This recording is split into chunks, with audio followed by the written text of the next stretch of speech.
Bom dia, quinto ano, tudo bem com vocês?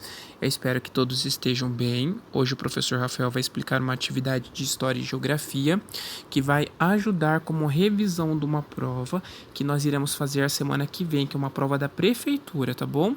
Hoje iremos também começar as provas, as avaliações online, que o professor vai fazer um vídeo chamada com vocês, tá bom? Mas a prova vai ser bem tranquila. Não se preocupem. Então, essa atividade é do dia 7/6/2021. Atividade de segunda-feira. Então, pessoal, para vocês responder 3 questões, vocês vão precisar ler o texto 1, o texto 2, tá bom? O texto 1 fala sobre os 3 poderes do Brasil. Então, preste atenção na leitura. Quais são as atribuições de cada poder no Brasil? Com o objetivo de garantir a democracia, a participação popular, funções foram instituídas pela Constituição Cidadã de 1988. Esse assunto, pessoal, ele vai cair na prova, tá bom? Então, a gente precisa prestar um pouquinho de atenção. O professor vai fazer bem resumidinho para ficar fácil para vocês, tá bom? Então, nós temos 3 poderes que controlam o Brasil, tá bom? Quinto ano, que é o poder executivo, o poder legislativo e o poder judiciário. Combinado? O que o executivo faz? Ele é representado pelo presidente da República e pelos governadores do estado e pelos prefeitos nos municípios, tá bom? O que o legislativo faz? Ele é exercido pelo Congresso Nacional e pelas assembleias legislativas estaduais. Tá bom? E o que o judiciário faz? Pelo que ele é composto? Ele é composto por diversos tribunais. A instância máxima de sua decisão é o Supremo Tribunal Federal, tá bom? Então, o poder executivo é o que? Administrar o governo. O poder legislativo, qual é a sua função? É fiscalizar as medidas e ações tomadas pelo executivo. E qual que é a função do judiciário? Ele é responsável por administrar a justiça no país. Então vocês vão ler o texto por completo, tá bom, pessoal? O professor está explicando aqui mais detalhadamente para ajudar vocês a responder as questões no caderno.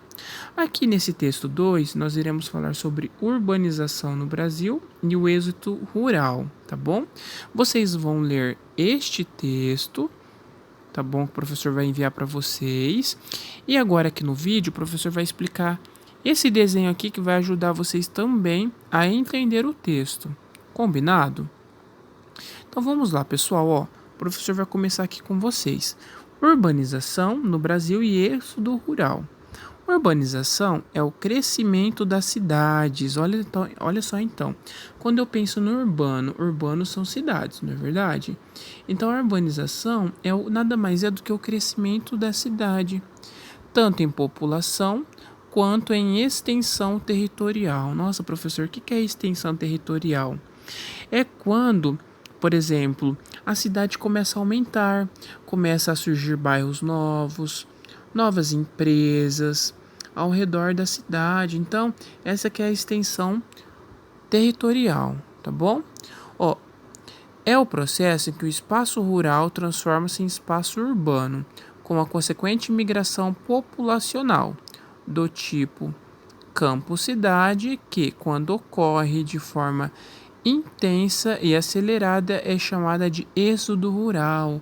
Então, o que é êxodo rural? Quinto ano. Êxodo rural é quando o espaço rural ele se transforma no espaço urbano. Então, quando é aquela parte que era só de sítios, de fazenda, começa também a ser expandido a cidade. Por exemplo, o bairro novo, antes de ser um bairro, ele não era só um pasto, só um curral, um pedaço de terra. Então, quando esse espaço rural transforma em cidade, em casas, ele forma um espaço urbano, então ele é um êxodo rural. Combinado, pessoal? Então aqui, espaço urbano, espaço rural, processo de urbanização, vocês vão ler, tá certo? E nesse desenho aqui o professor vai explicar para vocês também, ó. Tá vendo aqui no centro tá escrito urbanização, não é? O que que é urbanização, ó? Olha a flechinha aqui em cima. É o processo que envolve o crescimento da população e da extensão das cidades. Processo em que o espaço rural se transforma em espaço urbano. O que que é? É o êxodo rural, migração da população do campo para a cidade. A urbanização, que se intensificou no século XVIII, tornou-se o campo dependente da cidade. Olha só, nos países desenvolvidos ocorreu de forma lenta e gradativa. Nos países subdesenvolvidos ocorre de forma acelerada, grandes problemas estruturais na cidade. Ó, processo de urbanização, período de industrial, teve grandes causas. Essa parte aqui, pessoal, vocês não precisam muito focar, tá bom? O que que vocês precisam saber? O que que é a urbanização, tá bom? Que é o processo que envolve o crescimento da população e da extensão territorial da cidade. Nada mais é do que o crescimento da cidade. E o que que é o êxodo rural? É um processo em que o espaço rural se transforma no espaço urbano, tá bom, pessoal? Agora o professor vai explicar a atividade para vocês. Bom, essas são as 3 perguntinhas sobre o êxodo rural e a urbanização e os 3 poderes, tá bom? Vocês vão copiar essas 3 questões no caderno e responder no caderno, tá bom? Depois que vocês leram o texto, 1. Responda com atenção. O que é a urbanização? Explique. Então vamos lá para o texto? Aqui, ó. Urbanização é o processo que envolve o crescimento da população e da extensão territorial das cidades, tá bom? 2. Quando ocorre o êxodo rural? Vamos lá no texto descobrir quando ocorre o êxodo rural? Olha aqui no vídeo, ó. O êxodo rural é um processo em que o espaço rural, que é o espaço ali do sítio, do campo, se transforma em um espaço urbano. O que é urbano?